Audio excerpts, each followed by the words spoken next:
ಇನ್ನು ಬೆಳಗಾವಿ, ಬಾಗಲಕೋಟೆ, ಈ ಕಡೆಗೆ ವಿಜಯಪುರದಲ್ಲೂ ಕೂಡ ದೊಡ್ಡ ಮಟ್ಟದ ಪ್ರತಿಭಟನೆ ನಡೀತಾ ಇದೆ. ಅಲ್ಲೂ ಕೂಡ ಕಿಚ್ಚು ಜಾಸ್ತಿ ಆಗ್ತಾ ಇದೆ. ಸಕ್ಕರೆ ಕಾರ್ಖಾನೆಗಳನ್ನು ಬಂದ್ ಮಾಡಿ ರೈತರು ಪ್ರತಿಭಟನೆ ಮಾಡ್ತಾ ಇದ್ದಾರೆ. ಭೀಮಾಶಂಕರ ಸಹಕಾರಿ ಸಕ್ಕರೆ ಕಾರ್ಖಾನೆ ಬಂದ್ ಆಗಿದೆ. ಇಂಡಿ ಪಟ್ಟಣ ಎಲ್ಲ ಚಟುವಟಿಕೆಗಳು ಕೂಡ ಅಲ್ಲಿ ಸ್ಥಗಿತಗೊಂಡಿವೆ. ಸ್ವಯಂ ಪ್ರೇರಿತವಾಗಿ ಅಂಗಡಿ ಮುಂಗಟ್ಟುಗಳನ್ನು ಮುಚ್ಚಿದ್ದಾರೆ ವ್ಯಾಪಾರಿಗಳು. ಕಬ್ಬು ಬೆಳೆಗಾರರ ಕಿಚ್ಚು ಜಾಸ್ತಿ ಆಗ್ತಾ ಇದೆ.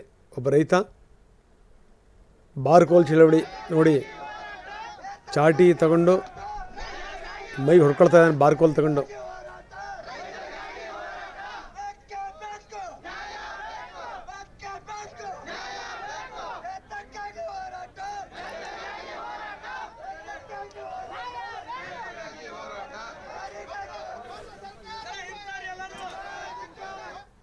ಬನ್ನಿ. ಬೆಳಗಾವಿಯಿಂದ ಇಬ್ಬಿಬ್ಬರು ಪ್ರತಿನಿಧಿಗಳು ನಮ್ಮ ಜೊತೆಗಿದ್ದಾರೆ. ಬೆಳಗಾವಿಯಿಂದ ಸಹದೇವ್ ನಮ್ಮ ಪ್ರತಿನಿಧಿ ಸಂಪರ್ಕದಲ್ಲಿದ್ದಾರೆ. ಜೊತೆಗೆ ಸಂಜಯ್ ಕೂಡ ನಮ್ಮ ಪ್ರತಿನಿಧಿ ಸಂಪರ್ಕದಲ್ಲಿದ್ದಾರೆ. ಇನ್ನು ಬಾಗಲಕೋಟೆಯಿಂದ ರವಿ ಮೂಕಿ ನಮ್ಮೊಂದಿಗೆ ನೇರ ಸಂಪರ್ಕದಲ್ಲಿದ್ದಾರೆ. ಮೊದಲು ಸಹದೇವ್ ಅವ್ರನ್ನ ಮಾತಾಡಿಸ್ತೀನಿ. ಸಹದೇವ್, ಒಂದು ಕಡೆಗೆ ಮೀಟಿಂಗಿಗೆ ಸಿದ್ಧತೆಗಳಾಗ್ತಾ ಇದೆ, ಇನ್ನೊಂದು ಕಡೆಗೆ ರೈತರ ಪ್ರತಿಭಟನೆ ಕೂಡ ಜಾಸ್ತಿ ಆಗಿದೆ. ನಿಮ್ಮದನ್ನ ಯಾವುದನ್ನು ಕೂಡ ನಾವು ಒಪ್ಕೊಳ್ಳಿಕ್ಕೆ ನಾವು ತಯಾರಿಲ್ಲ. ಪಕ್ಕದಲ್ಲಿ ಮಹಾರಾಷ್ಟ್ರದಲ್ಲಿ ಹೇಗೆ ಕೊಡ್ತಾ ಇದ್ದಾರೋ ಅದೇ ರೀತಿ ಕೊಡಿ. 3,500 ರೂಪಾಯಿ ನಮ್ಮ ಬೇಕು ಟನ್ನಿಗೆ ಅನ್ನುವಂಥದ್ದು ರೈತರ ಆಗ್ರಹ. ರೈತರ ಚಳವಳಿ ಕೂಡ ಜೋರಾಗ್ತಾ ಇದೆ. ನೀವು ಅದರ ಸ್ಥಳದಲ್ಲೇ ಇದ್ದೀರಿ. ಸ್ಥಿತಿಗತಿಗಳು ಯಾವ ರೀತಿ ಇದೆ, ರೈತರು ಏನು ಹೇಳ್ತಾರೆ?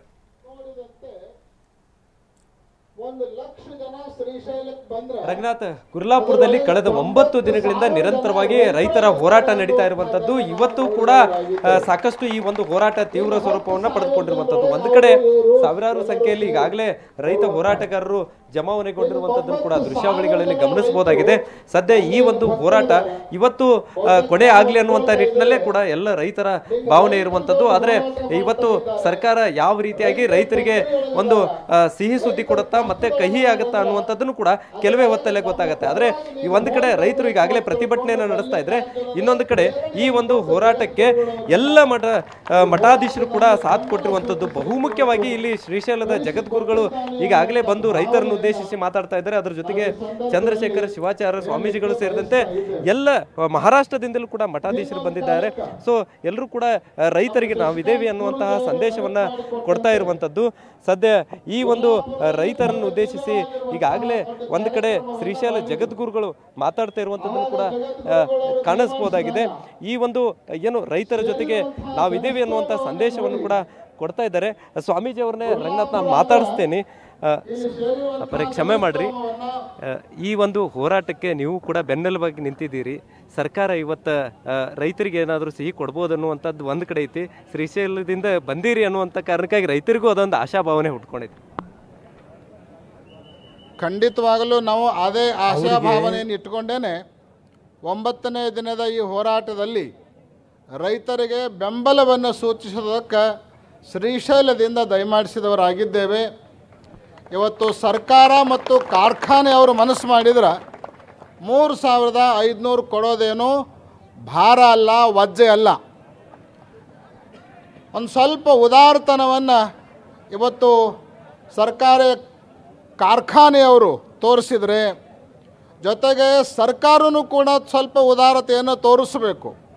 ಏನು ರೈತರು ಬೆಳೆದಿರುವಂತಹ ಕಬ್ಬಿನ ಮೇಲೆ ಟ್ಯಾಕ್ಸನ್ನು ವಿಧಿಸ್ತಾರೆ, ಆ ಟ್ಯಾಕ್ಸ್ದೊಳಗೆ ಕಡಿತಗೊಳಿಸಿ ಅದನ್ನು ರೈತರಿಗೆ ಕೊಡ್ರಿ ಅಂತ ತಿಳ್ಕೊಂಡು ಕಾರ್ಖಾನೆಯವ್ರಿಗೆ ಹೇಳಿದರೆ, ಕಾರ್ಖಾನೆಯವರು ಕೂಡ ಕೇವಲ ಕಬ್ಬು ಮತ್ತು ಸಕ್ಕರೆ ಬೆಲೆಗೆ ಮಾತ್ರ ಟ್ಯಾಲಿ ಮಾಡಲಾರ್ದನ ಈ ಕಬ್ಬಿನ ಮೂಲಕ ಬರುವಂಥ ಏನು ಬಾಯ್ ಪ್ರಾಡಕ್ಟ್ ಅದಾವ, ಆ ಬಾಯ್ ಪ್ರಾಡಕ್ಟನ್ನು ಎಲ್ಲವನ್ನು ಕ್ರೋಢೀಕರಿಸಿ ಕೊಡಬೇಕು ಅಂತ ಮನಸ್ಸು ಮಾಡಿದ್ರೆ ಇದೇನು ವಜ್ಜೆ ಆಗೋದಿಲ್ಲ ಅನ್ನುವಂತಹ ಮಾತನ್ನು ನಾವು ಹೇಳಿ ಈ ರೀತಿ ಹೋರಾಟ ಬಹಳ ದಿವಸ ಮುಂದುವರಿಲಿಕ್ಕೆ ಬಿಡಬಾರ್ದು.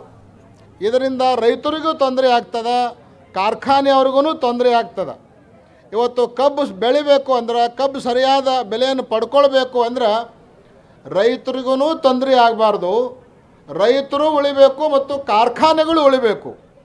ರೈತ ಮತ್ತು ಕಾರ್ಖಾನೆಗಳು ಉಳಿಬೇಕು ಅಂದ್ರೆ ಸರ್ಕಾರ ತನ್ನ ಟ್ಯಾಕ್ಸನ್ನು ಕಡಿತಗೊಳಿಸಿ ರೈತರಿಗೆ ಕೊಡಬೇಕು.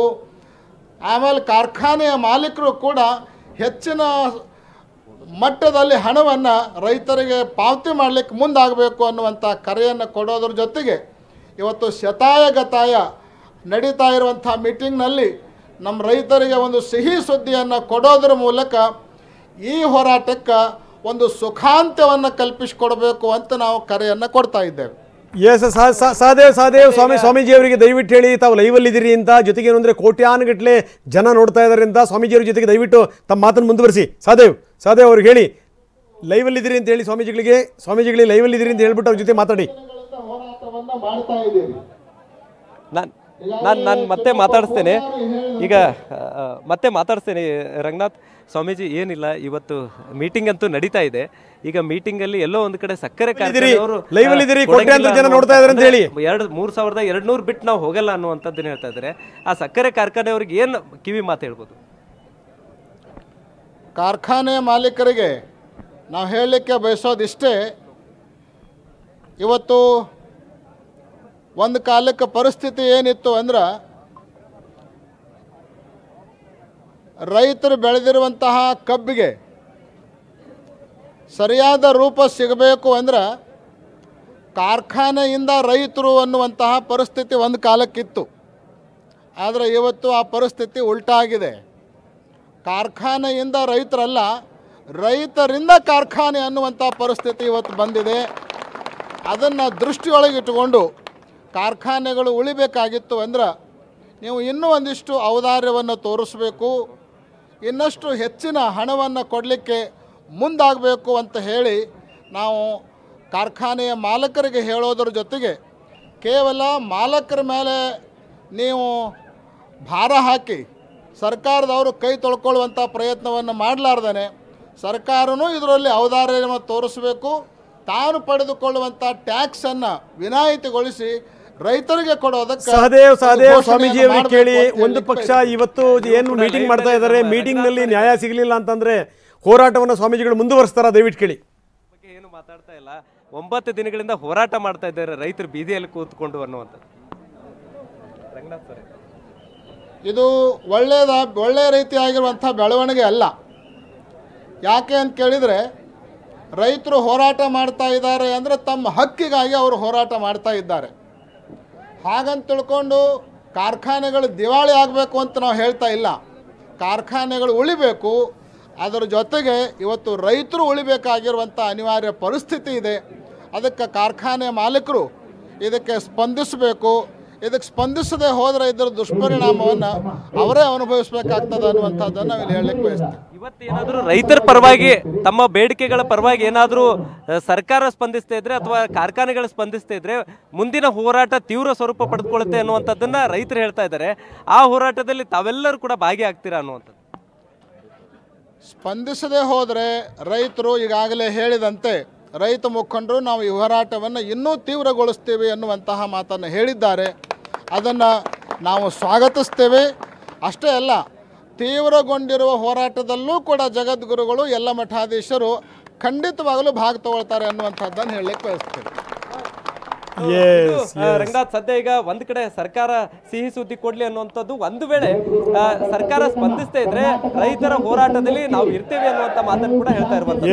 Thank you very much. ನೀವು ಸಂಪರ್ಕದಲ್ಲಿರಿ. ಇನ್ನಷ್ಟು ನಾನು ಮಾತಾಡ್ತೀನಿ. ನಮ್ಮ ಪ್ರತಿನಿಧಿ ರವಿ ಮುಖಿ ಕೂಡ ನಮ್ಮ ಜೊತೆ ಸಂಪರ್ಕದಲ್ಲಿದ್ದಾರೆ, ಅವ್ರ ಜೊತೆ ಕೂಡ ಮಾತಾಡ್ತೀನಿ. ವೆರಿ ಇಂಪಾರ್ಟೆಂಟ್ಲಿ ಸ್ವಾಮೀಜಿ ಹೇಳಿದ್ದು, ಇವತ್ತೇನಾದರೂ ರೈತರಿಗೆ ವಿರುದ್ಧವಾಗಿ ಏನಾದರೂ ಸರ್ಕಾರದ ನಿರ್ಧಾರ ಬಂದರೆ ನಾವು ಹೋರಾಟವನ್ನು ತೀವ್ರಗೊಳಿಸ್ತೀವಿ, ರೈತರ ಹೋರಾಟದ ಜೊತೆಗೆ ನಮ್ಮ ಬೆಂಬಲವೂ ಕೂಡ ಇರುತ್ತೆ ಅಂತ. ಇದರರ್ಥ ಹೋರಾಟ ಸ್ಟ್ರಾಂಗ್ ಆಗ್ತಾ ಇದೆ, ಹೋರಾಟ ಬೇರೆ ಸ್ವರೂಪವನ್ನು ಪಡಿತಾ ಇದೆ. ಈ ಎಚ್ಚರಿಕೆ ಒಂದು ವ್ಯವಸ್ಥೆಗೆ ಇರಬೇಕು. ನೋಡೋಣ ಏನು ಮೀಟಿಂಗ್ ಮಾಡ್ಬೋದು, ಯಾವ ನಿರ್ಧಾರಕ್ಕೆ ಬರ್ಬೋದು ನೋಡೋಣ.